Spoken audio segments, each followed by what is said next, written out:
후르시초프는 스탈린의 열렬한 추종자였다. 스탈린이 가장 신뢰한 졸개였다. 최측근 정치 참모였다. 그럼에도 그는 크렘린을 장악하자마자 스탈린을 겨냥한다. 그것은 단지 정적을 제거하기 위함이었나? 아니면 고르바초프의 말대로 역사의 과오를 응시한 위대한 자기 고백이었나? 그것은 고귀한 인간성의 한 수수께끼였다.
언어적 오류란 언어를 잘못 사용하는 데서 빚어지는 오류입니다. 심리적 동요나 지식의 결합으로 인한 오류가 아니라 언어의 구조나 기능에 대한 그릇된 인식에서 비롯된 오류가 여기에 포함됩니다.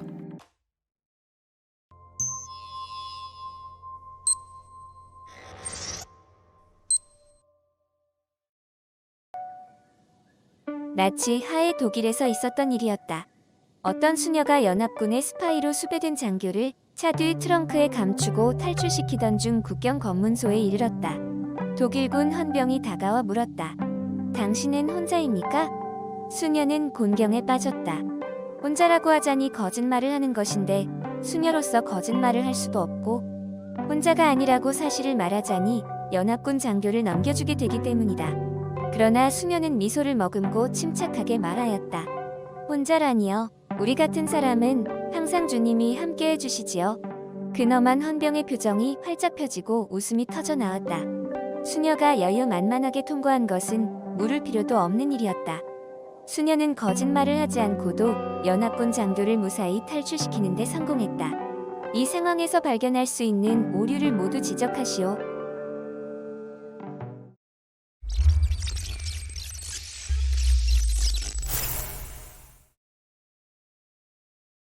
첫째, 거짓말을 해서는 안 된다는 것은 일반적 원칙이기도 하지만 위의 경우는 거짓말을 해서는 안 된다는 원칙을 적용할 상황이 아니라 거짓말을 해서라도 한 사람을 안전하게 탈출시켜야 한다는 원칙을 적용할 상황이었습니다. 장교를 트렁크에 감추는 것 자체가 그런 원칙을 전제로 한 것이었습니다. 그럼에도 불구하고 거짓말을 해서는 안 된다고 생각하는 것은 원칙 혼동의 오류를 범하고 있다고 볼 수 있습니다. 둘째, 수녀가 우리 같은 사람은 항상 주님이 함께 해 주시지요 라고 대답한 것은 애매성의 오류를 범한 것입니다. 헌병은 수녀가 수상한 사람을 숨기고 있지 않은지에 관해 물은 것이지 하나님이 수녀와 함께 하는지에 대해 물은 것이 아닙니다. 수녀는 헌병의 물음에 직접 답하지 않음으로써 거짓말을 하지 않고도 연합군 장교를 무사히 탈출시킬 수 있었습니다. 사실 이 경우는 수녀가 애매성의 오류를 범했다기보다 이용했다고 봐야 합니다. 애매성의 오류를 범한 것은 오히려 독일군 헌병이라고 볼 수 있습니다.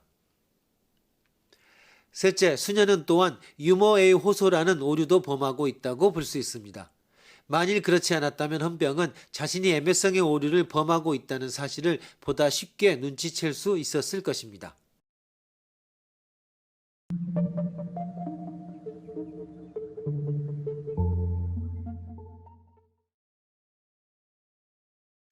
어휘력이 아무리 뛰어난 사람이라고 해도 생소하고 새로운 단어가 있기 마련입니다. 그렇기 때문에 문맥에서 의미를 추론하고 전체적인 뜻을 분명하게 파악하는 훈련이 충분히 이루어져야만 합니다. 우리들 대부분은 사전을 찾거나 인터넷 검색을 통해 모르는 단어의 뜻을 알아내는 방법을 알고 있고 때로는 말하는 사람에게 직접 그 의미를 물어볼 수도 있으므로 생소한 단어들이 우리의 이해를 방해할 때는 대체로 손쉽게 해결책을 찾을 수 있습니다. 용어 정의의 규칙, 규칙 1, 논쟁을 벌이고 있는 양쪽이 다르게 사용하는 핵심 용어들을 가려내라. 규칙 2, 그 용어를 이해하는 서로 다른 방식에 대해 각자 간단한 설명을 제시하라. 규칙 3, 새로운 용어나 수정된 용어를 사용하고 증거의 표준에 대해 합의함으로써 또 다른 혼란을 피하라. 위와 같은 규칙들을 준수한다는 것은 논의의 핵심이 되는 용어들을 문맥에 따라 더욱 분명하게 정의한다는 것을 의미합니다. 이는 특히 토론의 과정에서 중요합니다. 논쟁을 벌이는 사람들이 어떤 말을 서로 다른 의미로 사용하고 있으면서도 그런 사실을 깨닫지 못하기 때문에 논쟁이 해결되지 않는 경우가 자주 일어납니다. 그런 논쟁은 말 그대로 말싸움에 지나지 않습니다. 다음 예를 살펴봅시다. 1. 마르크시즘이란 자연과 사회의 발전에 가장 중요한 법칙을 가르치는 것이다. 2. 자본주의란 인간이 인간을 착취하는 것에 기반을 둔 봉건주의를 대체하며 공산주의 바로 앞 단계에 위치한 인류 역사에서 마지막으로 용납될 수 없는 사회 및 경제 체제이다. 위 정의들은 20세기 중후반 구소련의 공산주의자들이 사용하던 정의들입니다. 지금도 마찬가지겠지만 당시의 자본주의자들이 사용하던 마르크시즘과 자본주의의 정의와는 매우 다르다는 것을 알 수 있습니다. 당시 공산주의자와 자본주의자가 만나면 어떤 체제가 더 나은지를 모색하는 건설적인 토론이 이루어지기는 힘들었을 것입니다.